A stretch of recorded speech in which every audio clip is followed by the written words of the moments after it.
आज बात करेंगे अभिनेत्री व भाजपा सांसद कंगना रनौत की।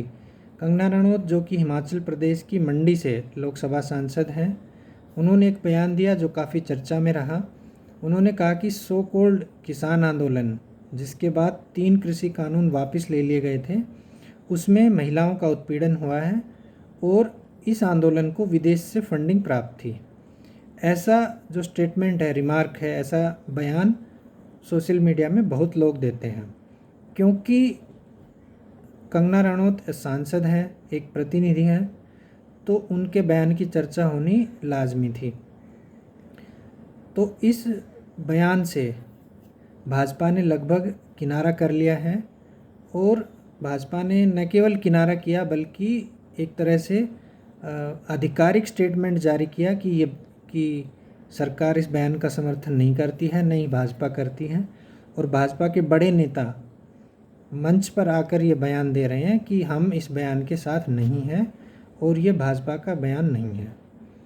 तो ऐसे में सवाल उठता है कि क्या भाजपा अपने ही लोगों के साथ खड़ी होती नहीं दिख रही है। ये सवाल इसलिए उठ रहा है कि कंगना रनौत के बयान में सच्चाई है या नहीं है, यह एक अलग विषय है। जब एक किसान जब अपना काम छोड़कर, खेती छोड़कर 6 महीने बैठा रहता है, तो आप यकीन मानिए कि उसको कहीं से किसी तरह का समर्थन तो निश्चित रूप से प्राप्त है। बिना समर्थन के वो 6 महीने के लिए अपना घर बार खेती नहीं छोड़ सकता। तो इस मामले की जांच की जानी चाहिए कि वाकई जो ये आंदोलन था, जो कि पूरे देश में मात्र कुछ ज़िलों तक सीमित था, पूरे राज्य में भी नहीं, कुछ ज़िलों तक सीमित था, उस आंदोलन में क्या कोई सच्चाई थी, उस आंदोलन में क्या विदेशी फंडिंग थी।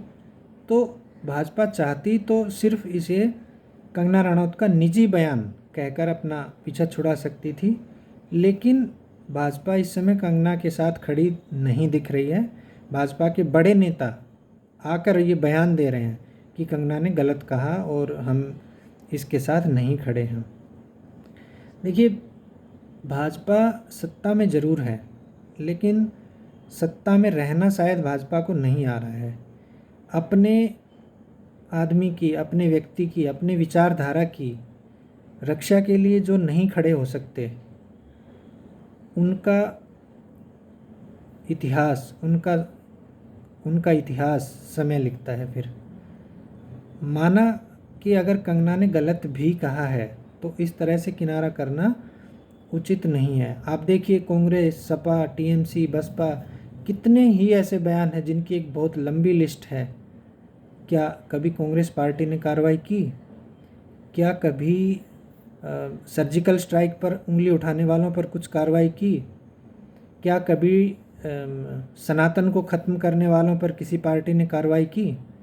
तो ये ऐसे बयान जो होते हैं वो देने वाले हर पार्टियों में होते हैं, लेकिन भाजपा एक ऐसी आदर्शवाद की स्थिति में आना चाहती है जिसमें अगला जो विरोधी है उसको उस आदर्शवाद से कोई लेना देना नहीं है।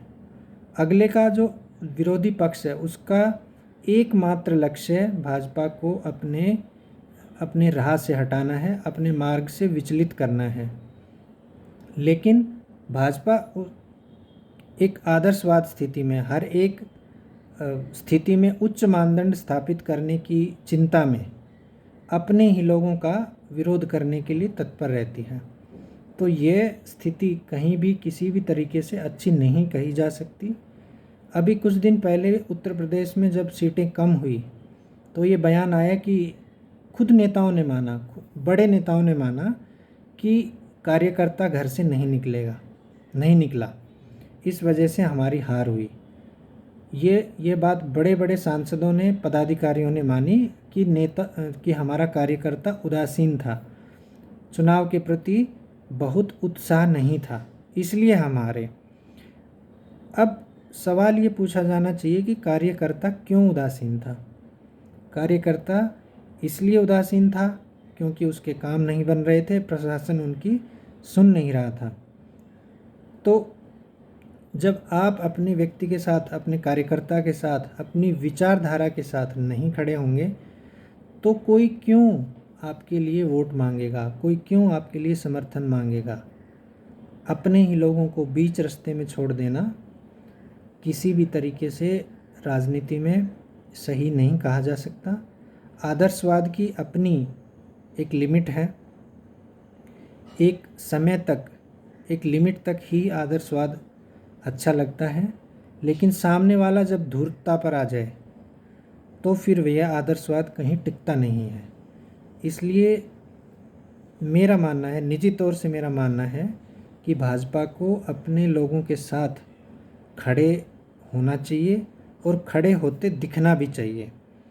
अगर कंगना ने ऐसा बयान दे भी दिया था तो उसको निजी बयान कहकर पल्ला झाड़ सकते थे, लेकिन नहीं, पूरा एक तंत्र भाजपा का जुट गया कंगना को गलत साबित करने में। तो ये स्थिति मुझे किसी भी तरीके से इसको जायज़ नहीं ठहराया जा सकता। अभी देखिए इस मामले में क्या कार्रवाई होती है। धन्यवाद।